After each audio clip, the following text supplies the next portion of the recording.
Ya sebetulnya bukan lockdown ya. Sebetulnya kebijakan itu bagaimana pendatang itu bisa dikontrol.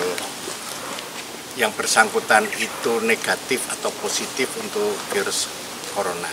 Prinsip kan itu. Di mana yang penting bagi mereka itu dikurangi aktivitas di luar rumah, tapi bukan berarti tidak boleh keluar. Praktek di lapangan itu sulit mengontrol kalau di desa itu terlalu banyak jalan yang bisa ditempuh untuk masuk di kelurahan itu, sehingga mungkin satu kelurahan itu di pinggir kota mungkin jalan bisa masuk ke situ mungkin 3 jalan, 2 jalan gitu.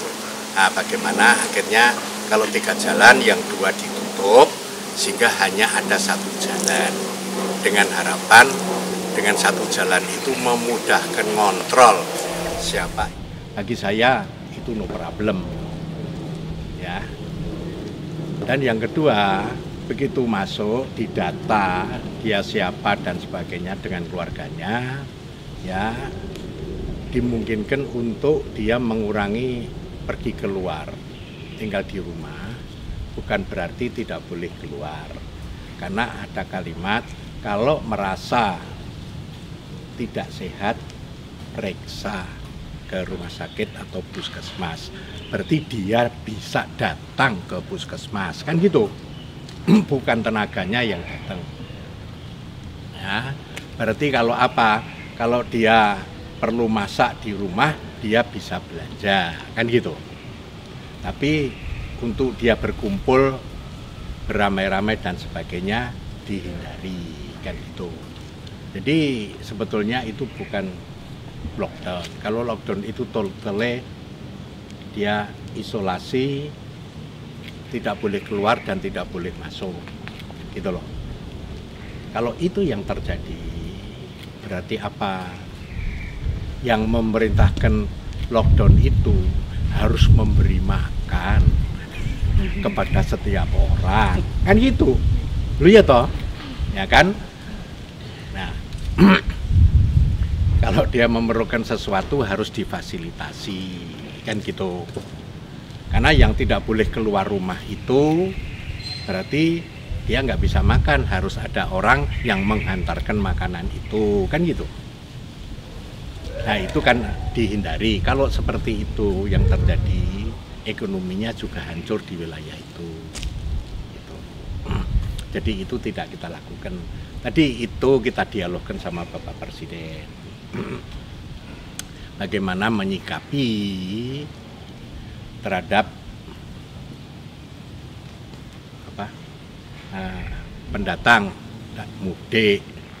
Saya tidak mempersoalkan mudiknya.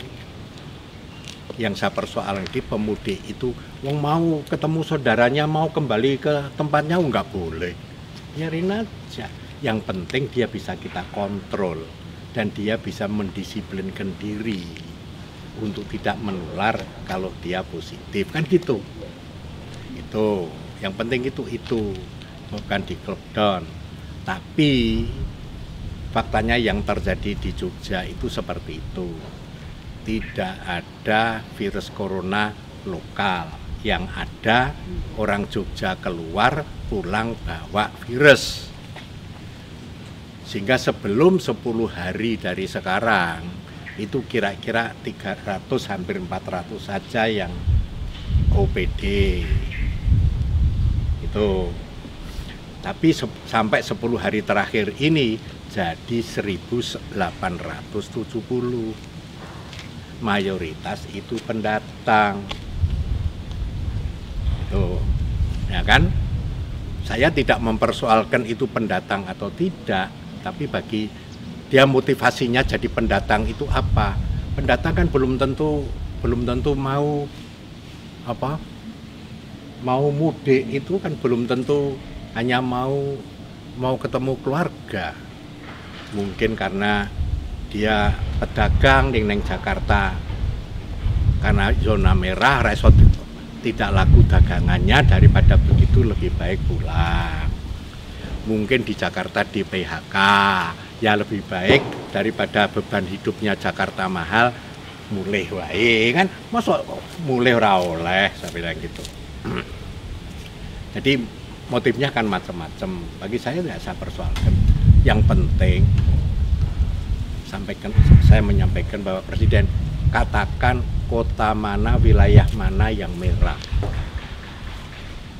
supaya kami ini masyarakat yang mau pergi maupun yang akan datang itu dari awal sudah bisa kita antisipasi kalau dia dari wilayah merah, gitu loh, ya kan? Kita taunya kan hanya Jakarta dan sekitarnya kan gitu, tapi kan tidak pernah mau pemerintah menjawab itu mana saja.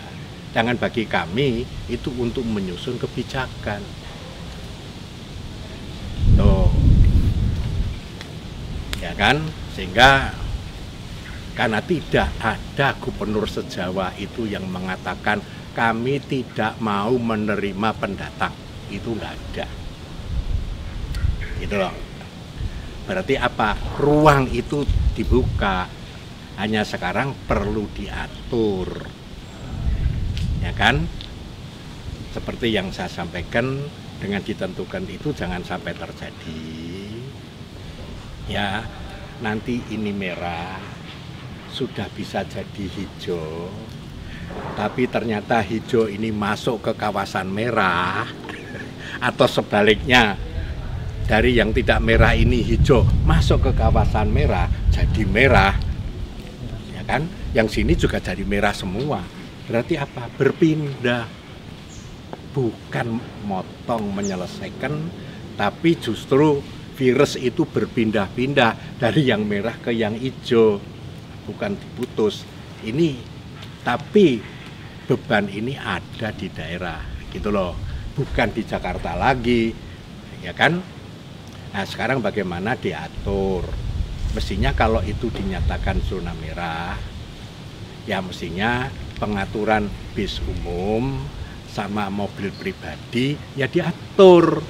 Jangan nanti mobil pribadinya di zona, dari zona merah ke zona hijau, nggak pernah tahu dia positif atau negatif, berhenti di zona hijau, hijaunya jadi merah, gimana? Ya kan? Nah, begini ini kan harus jelas bagi saya, gitu loh. Jadi ya itu namanya untuk memutus virus. Tapi keputusan itu belum diambil, baru 1-2 hari ini akan diputuskan. Karena cara pendapat dari pemerintah pusat sama daerah masih berbeda. Maunya mutus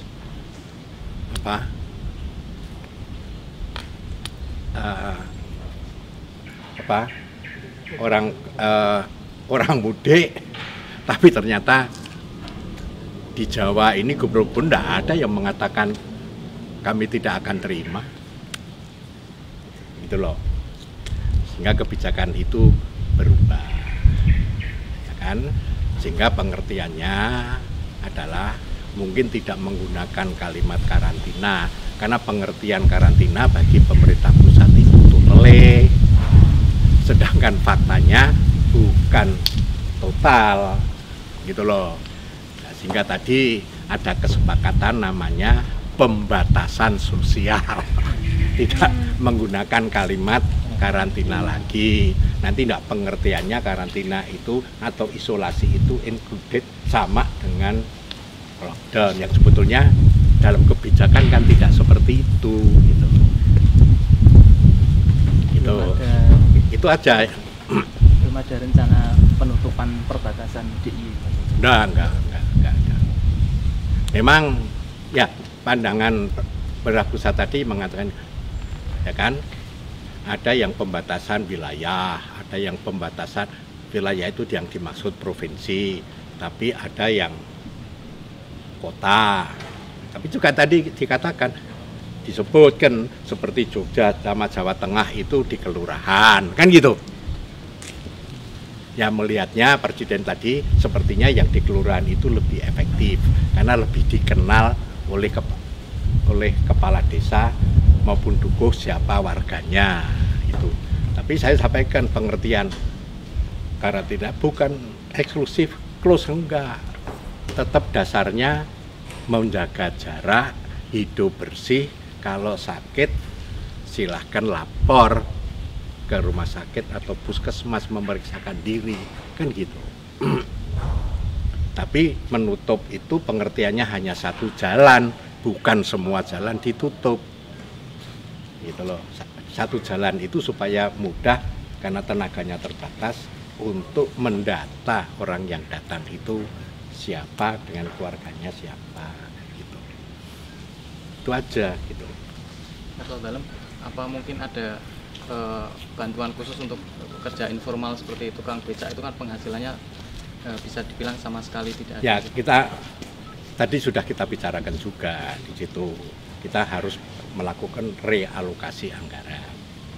Realokasi anggaran itu karena kita sudah menyatakan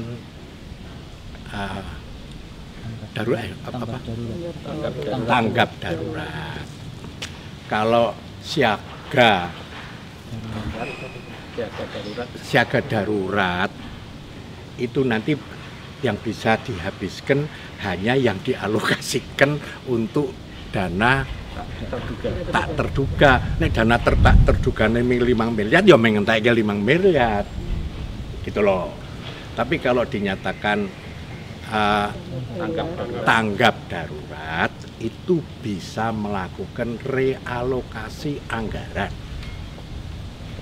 Anggaran bisa dicoret, apapun yang sudah disahkan oleh DPRD, dicoret, dipertanggungjawabkan nanti pada waktu perhitungan anggaran. Gitu loh.